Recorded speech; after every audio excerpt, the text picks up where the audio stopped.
Boa tarde, pessoal. Então, mais uma vez estamos aqui, né? Então, deixa eu cá passar. Estamos mais uma vez aqui para mais uma aula, né, de biologia. E hoje a gente vai fazer a correção das atividades. Eu sei que meus vídeos estão sendo um pouco longos, mas biologia, como ela tem um vocabulário muito rico e extenso, às vezes eu tenho que sintetizar e trazer para a realidade de vocês. Então, perdoe-me se esses vídeos estão meio longos, mas é assim mesmo, a gente tem que se adaptar. Eu não sou um youtuber, né, profissional, mas eu estou aqui para tentar esclarecer as dúvidas conforme estão sendo apresentadas, né? Então aqui a gente está tentando fazer o máximo para retirar dúvidas de vocês. E eu vejo assim que biologia em 10 minutos não dá para tirar dúvida, né? Então vamos ver agora as questões e vamos corrigir as questões. Então, passado esse vídeo, vocês não precisam, quem não fez mais questões, então não precisa me entregar porque eu estou dando as respostas, né? Então vamos começar aqui o nosso vídeo de esclarecimento das questões. Então, aula 1, correção das atividades sobre a classificação biológica e alguns reinos, do capítulo 1, da página 10 a 20. Então, público-alvo é o segundo ano. Me desculpe que aqui está primeiro, mas é segundo ano, né? Mas é porque é o cansaço de tanto fazer vídeos. Então, a gente vai para a correção das atividades dos segundos anos. O primeiro exercício, ele falava o seguinte: em referência à nomenclatura binomial ou nomenclatura binária, designa um conjunto de normas que regulam e atribuições de nomes científicos às espécies de seres vivos. Para falar a respeito de um ser vivo, normalmente utilizamos o nome popular de determinada espécie. O nome popular, no entanto, apresenta variações de uma região para outra e isso pode gerar confusão. Diante disso, os pesquisadores utilizam o nome científico das espécies, que observam uma certa regra. Observe a alternativa abaixo, aquela que não representa a uma regra escrita de nomes científicos. Letra A. Todo nome científico deve ser composto por dois nomes. O primeiro representa o gênero e o segundo representa o epiteto. Essa B aqui não existe, viu, pessoal? Certo? É porque foi na hora de eu passar os slides. Isso aqui não existe. Certo? E o segundo epiteto específico é. Então, quando você divide, por exemplo, a palavra Zé a mais, que é milho, né? Aqui é o primeiro, aqui é o segundo. Então, o primeiro é o gênero e o segundo é a espécie. Então, essa está certa. O nome gênero deve ser sempre escrito com letra maiúscula, minúscula? Não. Ele tem que começar com letra maiúscula e terminar com letra minúscula. Então, ele não pode ser somente letra minúscula. Então, a errada era a letra B. Subespécies deverão obedecer a uma nomenclatura trinomial? Sim, se tiver uma subespécie, você vai ter que obedecer a essa regra. Os nomes científicos devem ser apresentados em destaque no texto? Sim. Ao citar o nome do autor, este deve vir logo após o nome da espécie? Também. Teve uns vídeos que eu passei para vocês de regrinha, que estava naquele suporte em PDF, né? Que a gente fez as atividades, eu dei um monte de links lá que falava sobre isso também, certo? Então, no caso aí, a alternativa incorreta, né, que ele está pedindo aqui, é o nome do gênero sempre deve ser escrito com letra minúscula, né? Tem que começar com maiúscula, certo? Passando para a próxima questão, questão número 12. Deixa eu apagar aqui, né? Vamos apagar. Aí, Robert Whittaker e Robert Harding Whittaker, Whittaker, né? No caso aí está falando que foi um biólogo botânico, ecologista norte-americano. Ele, em 1969, propôs uma nova classificação dos organismos em 5 reinos, né? Aí que é a classificação atualmente adotada. A classificação dos seres vivos é dividida em 5 reinos. apesar de apresentar falhas, ainda é a mais usada. Então, o que é que ele pede nessa questão? De acordo com esse sistema, em que grupo encontramos seres eucarióticos, multicelulares e heterotróficos, né? Então, no caso, ele tem que ter essas 3 características, né? No caso, o reino Monera, ele não é eucariótico, ele é procariótico, então estaria descartado. Reino protista, ele pode ser eucariótico, mas ele é uni e multicelular, então não é somente multicelular. E heterotróficos e autotróficos também, porque tem uns seres que fazem a quimiossíntese. Então, nesse caso aqui, protista também está errado. Reino fungi, ele é multicelular também, ele é eucariótico, ele é heterotrófico, mas ele também tem os bolores e outros segmentos menores que podem ser unicelular. Então está errado por causa disso, nos fungos. Reino plantae, eles não são heterotróficos, eles são o quê? Autotróficos, por isso que eles está errado nessa questão. A última era que era correta, reino animalia, porque os animais são seres mais complexos, eles são seres multicelulares, eles são seres eucarióticos, né? Eucariótica, que vem da célula eucariótica, aquela organizada que tem núcleo. Multicelulares, é porque ele é formado de várias células. E heterotrófico é aquele ser que depende de um outro ser para tentar sobreviver. Então ele se alimenta de produtor, como as plantas, mas também se alimenta de outros seres. Então a alternativa correta era o reino animalia, letra E. Passando para a questão número 13. Número 13 eu dei uma árvore filogenética, tanto é que naquele vídeo que vocês falaram que estava muito longo, eu expliquei um cladograma e uma árvore genética, né? Então, para tirar a dúvida de vocês. E o que é que ele pede aí? Uma árvore filogenética é uma representação gráfica em forma de árvore, apresentando as relações evolutivas entre a espécie e outras entidades que possa ter um ancestral comum. A figura ilustra relações filogenéticas primatas. Com base na figura e nos conhecimentos... Desculpe, pessoal, porque o povo fica me mandando recado. Deixa eu apagar aqui. Né? Vamos continuar.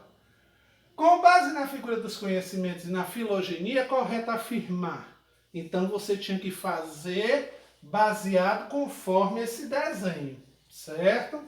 Então, os lêmures foram o primeiro grupo de primatas a divergir de um ancestral comum. Então, vamos ver aqui no caso dos lêmures. Vou aumentar essa árvore, né, para a gente dar uma olhadinha. Certo? Então, tá aqui. Lêmures. Lores, né, lores. Terciais, primatas do Novo Mundo, primatas do Velho Mundo. Você viu que ele aconteceu por igual. Os primeiros mesmos foram esses aqui, ó.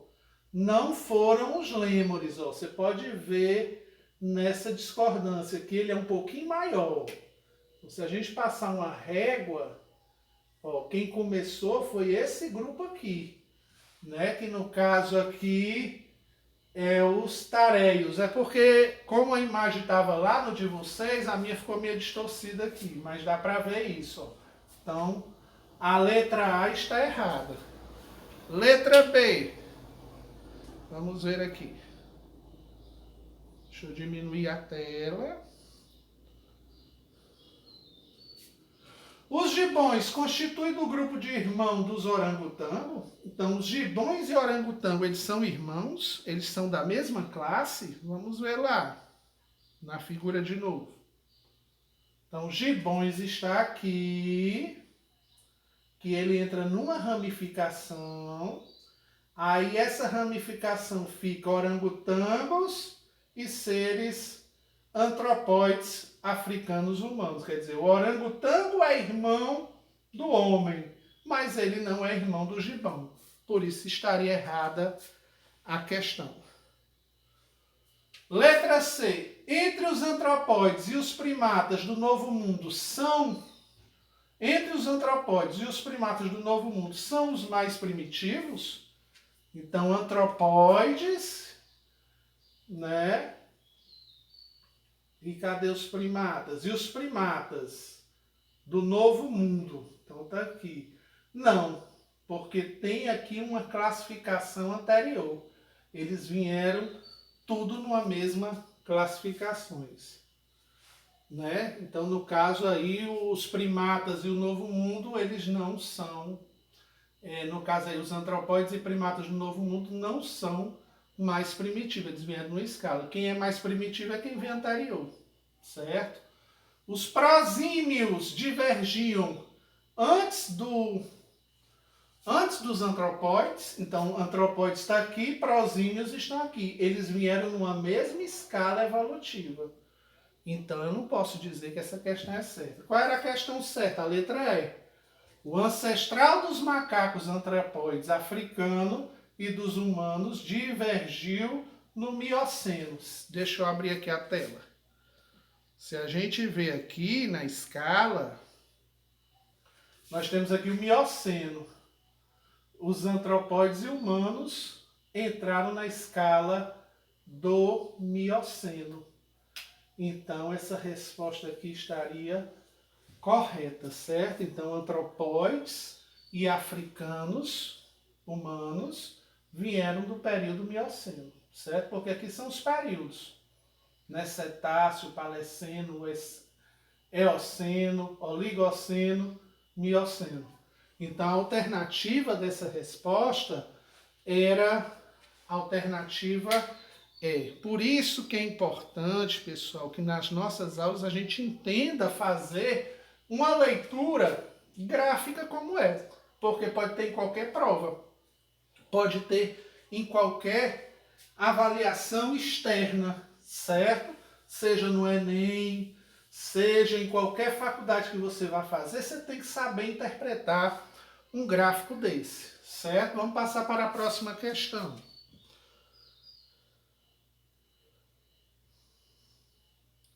Próxima questão. É natural representar o organismo vivo como um ser celular de unidade funcional e estrutural dos seres vivos. De acordo com essa definição, que organismos não podem ser considerados seres vivos? Os organismos que são considerados não seres vivos são aqueles que são acelulares, certo? E na escala, os acelulares, eles dependem de um outro ser para poder se multiplicar. No caso aí, o único que entra nessa escala, que não é formado de célula, é os vírus. Porque cianobactéria é formado por células, apesar de células arcaicas, que vêm do reino protista, mas são representadas por células. As algas também têm células, os protozoários do reino protista têm células, e os cogumelos, que são dos fungos, bolores e etc., são seres unimulticelular. Aquele único que não tinha célula era o vírus, porque o vírus é um ser acelular. Ele veio, ele não possui célula, ele precisa de um hospedeiro para poder se multiplicar. Nós temos o exemplo da Covid-19. Para a Covid se manifestar no nosso corpo, é necessário a gente ter o contato com uma pessoa, né? Essa pessoa ela pode espirrar através do perdigoto. O que é o perdigoto? São as gotículas que o teu corpo solta. Essas gotículas podem ser pelo um espirro, pela limpeza do nariz escorrendo, né? Então, qualquer gotícula que teu corpo escorre, se está infectada com o vírus, se ele entrar em contato com outra pessoa, ele entra em contato, ele vai em direção das células do sangue e nessa célula ele introduz o vírus. Aí o vírus lá, introduzido dentro da célula humana, ele começa a se multiplicar dentro dessa célula. Aí ele pode romper e ir contaminar outras células. Aí ele vai atrás de outras células e vai contaminando outras células, certo? Então o vírus ele é um ser acelular, ele precisa de uma célula, ele precisa de um organismo vivo para sobreviver, ok? Acho que essa questão foi fácil, não é? Então vamos passar para a próxima. Deixa eu apagar aqui.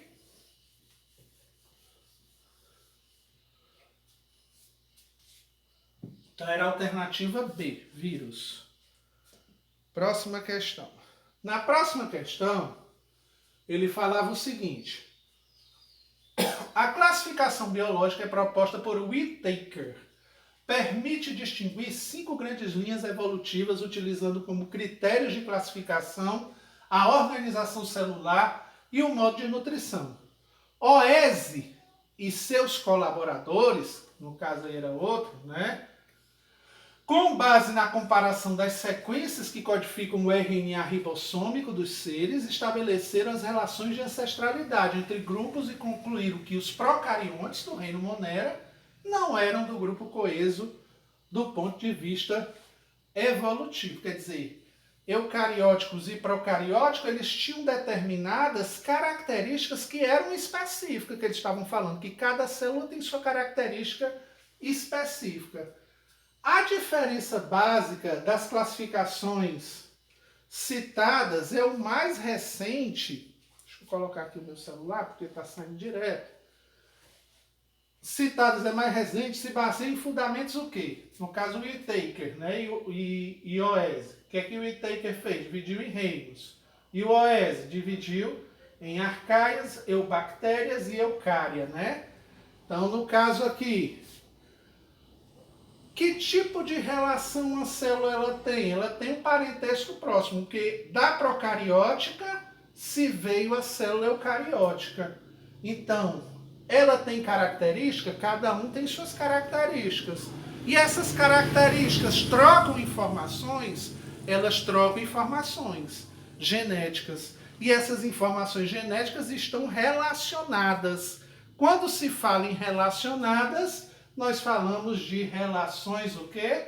Filogenéticas, certo? Então, tipos de célula não tem nada a ver, né? Porque cada célula tem seu componente e ele está perguntando aí qual é a relação, né? Aspectos ecológicos, não se está falando de ecologia na questão. Propriedades fisiológicas, falou-se das propriedades fisiológicas, mas está falando o que eles têm em comum, né? Tanto desse como desse aqui. Características morfológicas, característica é a fisiologia, a estrutura dessa célula, né? Mas o que estava falando era o que eles tinham em comum. Então, o que eles têm em comum é uma relação. Qual é a relação? Filogenética, certo? Então, é por isso que a resposta é relações filogenéticas, a letra C, ok? Vamos passar para o próximo.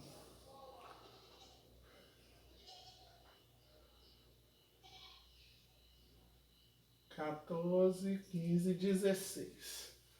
Nessa daqui nós tínhamos um textozinho falando sobre plantar sem desmatar e tudo. Então ele faz um texto referente ao cultivo de plantas, certo?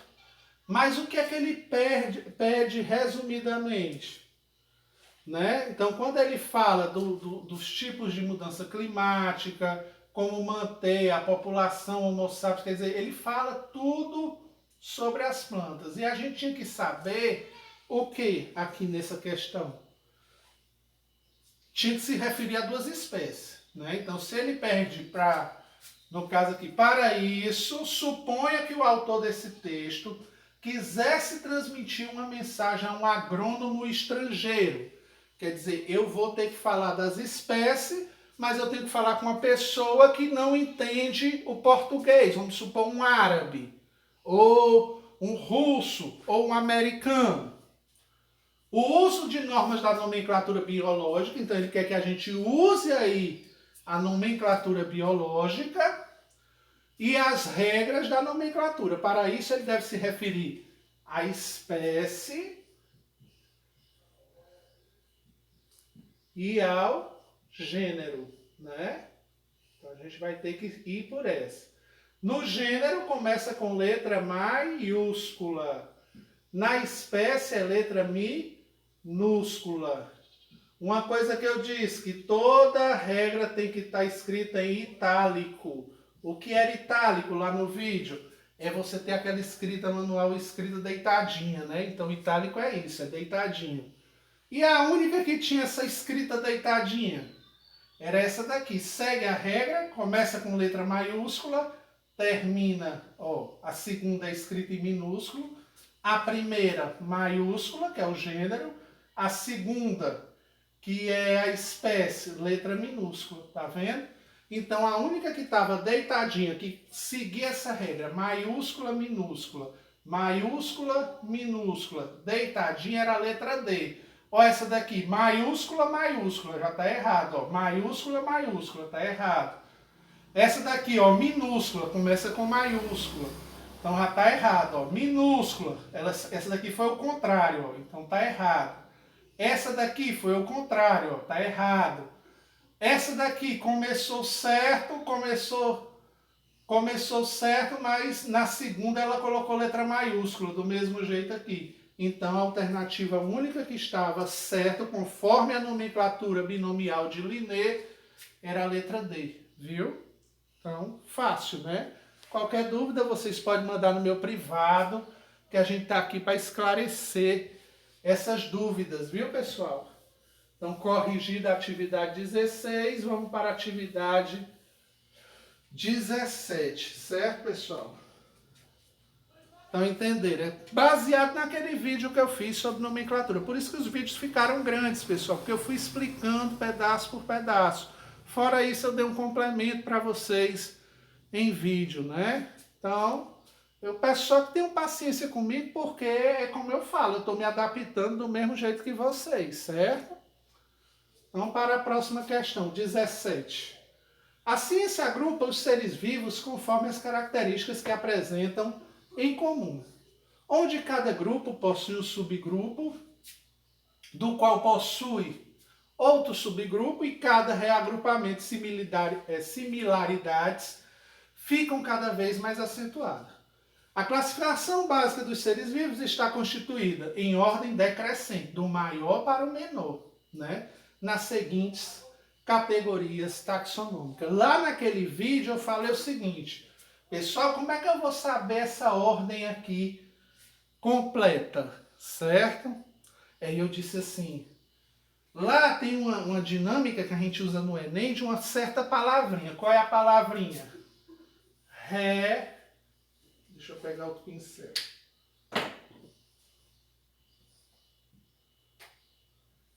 Ré, fi, cló, fá, gês. O que é reficoflages? Na verdade é isso aqui de uma forma condensada. Como assim? Ré, reino, fi, filo, CL, classe, ordem, família, gênero, espécie. Aqui começa, aqui termina. Então vamos ver qual é que tem que está correto. Ó. Reino ou divisão, filo, classe, ordem, família, espécie, não é gênero não, já está errado. Então a A está errada. Aqui, divisão, reino, filo, classe, já está errado. Subclasse, ordem, gênero, espécie, já está errado. Reino, filo, quer dizer, já começou errado. Ó. Então seria o que? A letra D. Reino, tá aqui reino, ó.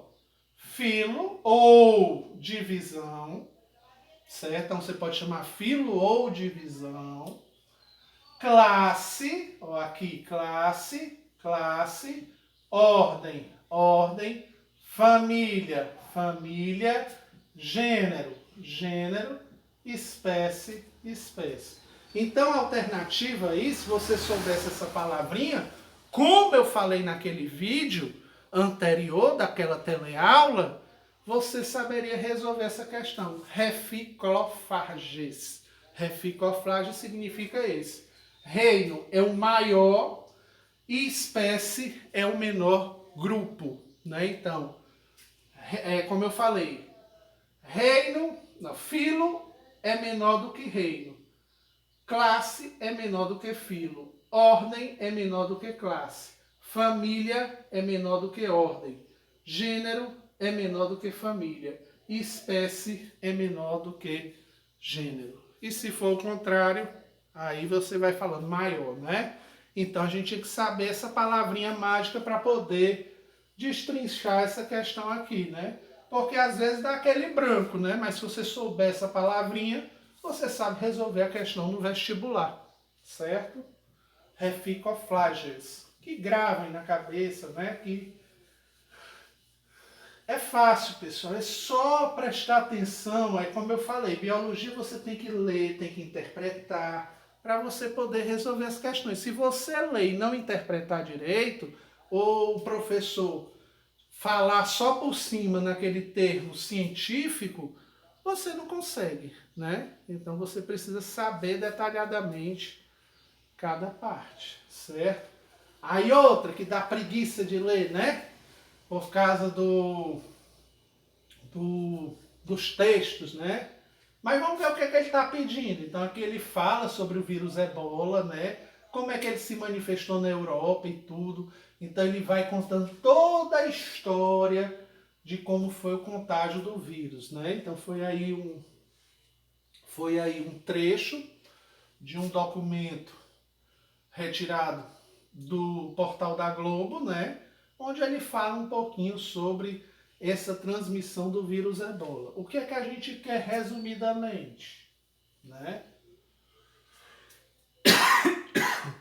Aí a questão ela está aqui, ó. Ela não está no texto. No texto a gente tem que saber que está se falando de vírus, certo? Mas ela está aí mais ou menos a questão. O comportamento frente de uma virose é diferente do comportamento diferente de uma bacteriose. Quer dizer, virose ele é mais mortal do que uma bactéria.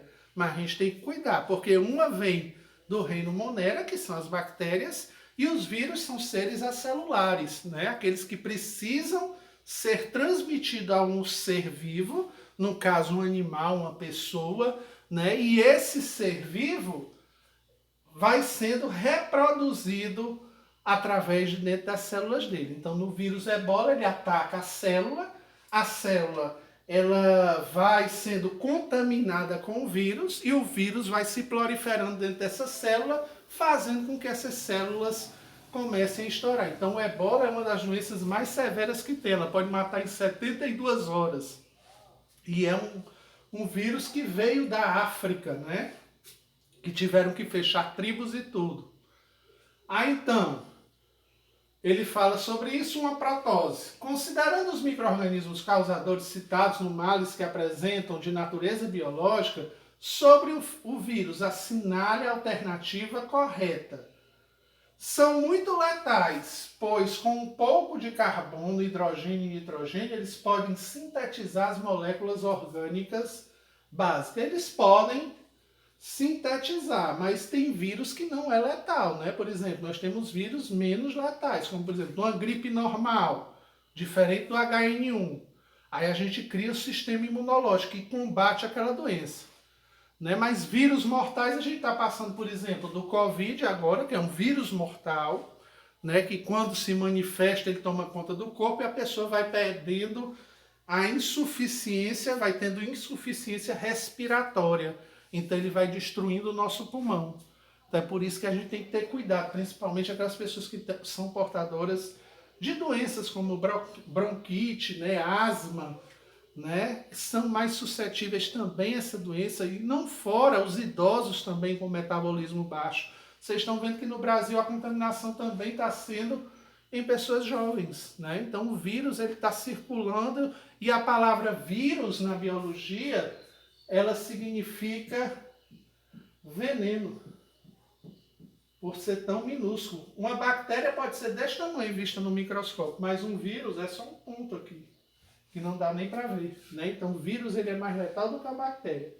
Eles são parasitas intracelulares obrigatórios? Sim, porque eles precisam de uma célula para tentar sobreviver. Então a alternativa B é que era correta.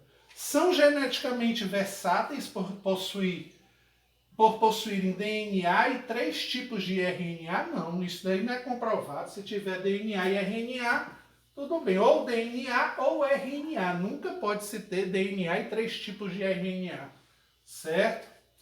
São facilmente controlados com medicamentos que apresentam baixa taxa de mutação? Não, o vírus ele muda conforme o ambiente. Por exemplo, na Itália foi bem diferente a contaminação lá da China no Covid, como está sendo diferente no Brasil. Então a gente tem que ver que ele se adapta também, ele pode se modificar geneticamente. Por que, que a gente não tem cura do vírus da AIDS? Porque ele se modifica geneticamente, certo? A atual geração de antibióticos é bastante eficaz para a maioria das viroses. No caso aqui, tomar antibiótico, o antibiótico ele é feito no caso de penicilina. E penicilina ele cuida de bactérias, não de vírus. Então seria o indicado, no caso dos vírus, a vacina, que é pegar aquele vírus enfraquecido, injetar na pessoa, a pessoa criar anticorpos para poder lidar, produzir soldados de defesas no seu organismo. Então, no caso aí, quando se fala em antibióticos, ele é ótimo para a bactéria, mas também a gente tem que tomar com prescrição médica, porque se você tomar muito medicamento à base de antibiótico, a bactéria ela pode se fortalecer e se tornar uma superbactéria e matar você, certo? Então, no caso aqui, antibióticos foram feitos para bactérias e não para vírus, na realidade. E outro antibiótico, o penicillium, ele vem de um fungo, do reino fungi, né? Quem descobriu isso foi Alexander Fleming. Quando ele estava fazendo seus experimentos com cultivo de bactéria, ele viu que as bactérias dele estavam sendo devoradas. Quando ele olhou, era um fungo que estava devorando essas bactérias. Por isso que foi criado esse medicamento, porque viu que ele devorava as bactérias, certo, pessoal? Qualquer dúvida, como eu falei, pode entrar em contato comigo no privado. Eu estou aqui para ajudar vocês, certo? Agora vamos para a 19. O processo de multiplicação viral pode finalizar-se com a lise ou não da célula. Quando ocorre o rompimento da célula ou dispersão do vírus, representamos num ciclo de...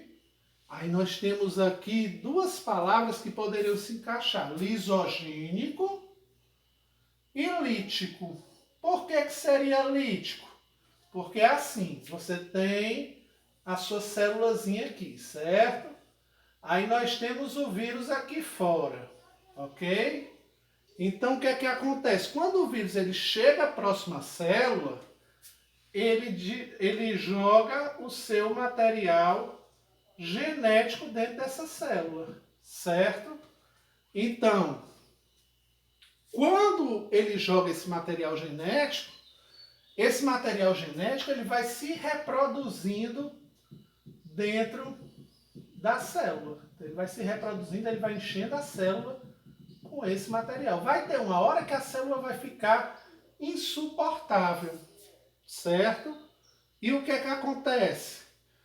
Ela pega e arrebenta a sua membrana plasmática, liberando esses vírus para entrar em contato com outras células e atingir. Então isso daí, esse processo, quando há o rompimento da célula, ele é chamado ciclo lítico.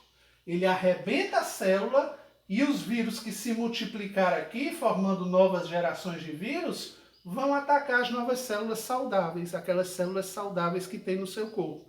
E quando a maioria está sendo atacada, o que é que acontece? Você tem as reações, os sintomas, né? Aparece a tosse, aparece a falta de ar, ou qualquer sintoma decorrente daquela carga viral, certo? No outro caso, no lisogênico, por que não seria o lisogênico? Porque o lisogênico, esse vírus, ele se conecta ao DNA. Então ele vai tentar modificar a estrutura. Ele não faz o rompimento, no caso aí, como aconteceu no ciclo lítico, certo? Então ele se adere ao DNA, como o vírus da AIDS, ele modifica o sistema imunológico da célula, que é a chamada transcriptase reversa, certo? Então ele modifica a estrutura do DNA, ele se adequa ao DNA, por isso que a AIDS não tem cura e vai contaminando a célula, certo? Então, entenderam? Esse daqui é o ciclo lítico e esse daqui é o lisogênico, certo? O ciclo lítico, o ciclo lisogênico. Biogeoquímico é a função de produzir energia, então não tinha nada a ver. Biológico é as nossas condições, nossos fatores, né? O nosso sistema, como é que ele trabalha, o meu metabolismo, as minhas células, é um sistema biológico. E Krebs é um ciclo de produção de energia, ciclo de Krebs. Quando a gente vê lá no primeiro ano, ele fala sobre essa questão da produção da energia dentro da mitocôndria, né? O que é que acontece quando para de fornecer energia? Exemplo, quando a gente fala sobre veneno, né? Que o veneno ele deixa a pessoa sufocada. Por que ele deixa a pessoa sufocada? Ele mata a pessoa sufocada porque as células não conseguem fazer o processo de respiração, certo? Então, no caso aqui, você poderia ficar em dúvida em lisogênico ou lítico, mas na realidade é o ciclo lítico, certo? Então, continuando aqui para a última questão, questão 20, deixa eu apagar aqui.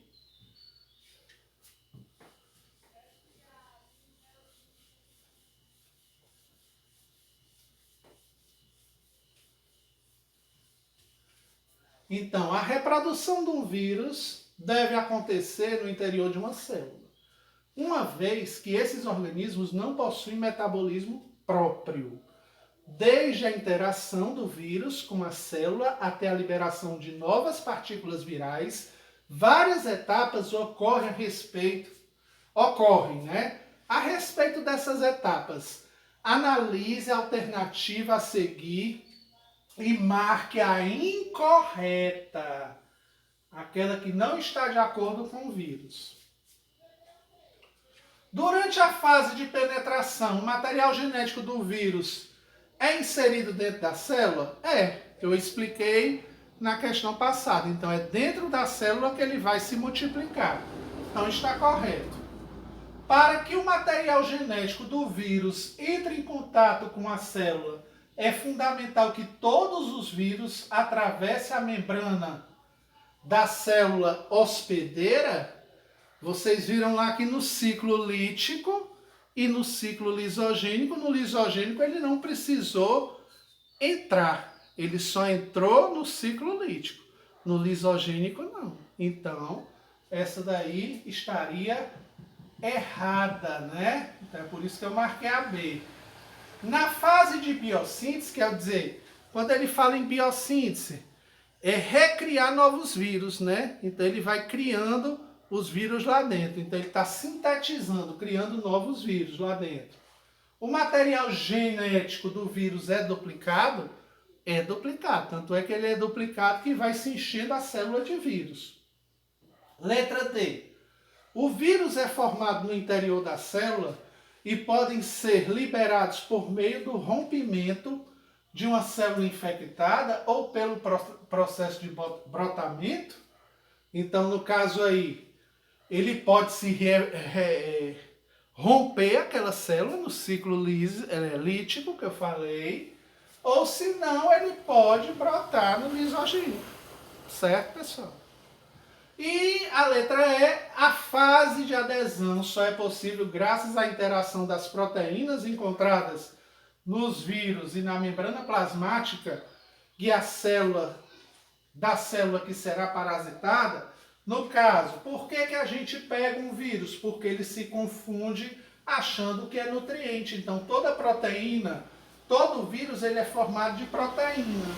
E essa proteína, ela se confunde a célula na hora de levar a informação. Porque quando ela chega perto aqui da célula, Primeiramente, ela não entende a célula que é um vírus. Ela entende o quê? Opa, é alimento, é nutriente, é proteína. Então, ela vai tentar pegar a informação.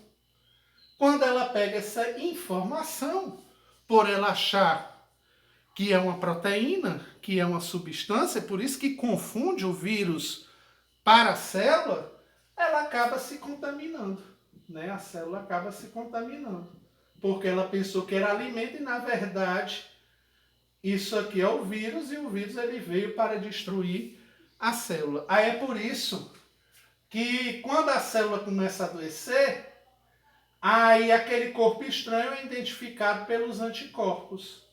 E os anticorpos vão chegar próximo a ele, vão ver do que ele é formado, e aí começa a produção do exército de anticorpos para defender as células, para que elas continuem vivas e não morrer. Certo, pessoal?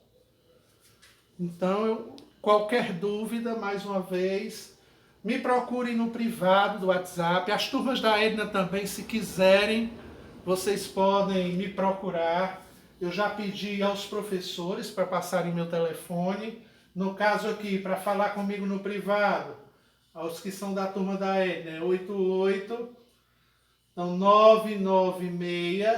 996-351-281. Eu estou aqui para ajudar vocês. No que vocês precisarem, a gente está aqui sendo solidário. Desculpem qualquer coisa, desculpem pelos tamanhos dos vídeos, mas a gente tem que mostrar o serviço, né? Tem que explicar, certo? Então, pessoal, desejo tudo de bom a vocês, é o final da nossa aula e até uma próxima aula, né? Espero que tenha tirado as dúvidas de vocês com relação à correção das atividades. Não precisa mais entregar essas atividades, porque, lógico, já foram corrigidas, né? Então, na próxima aula vai ter um conteúdo novo falando sobre o Reino Monera. Então, até a próxima aula e desculpem por qualquer coisa.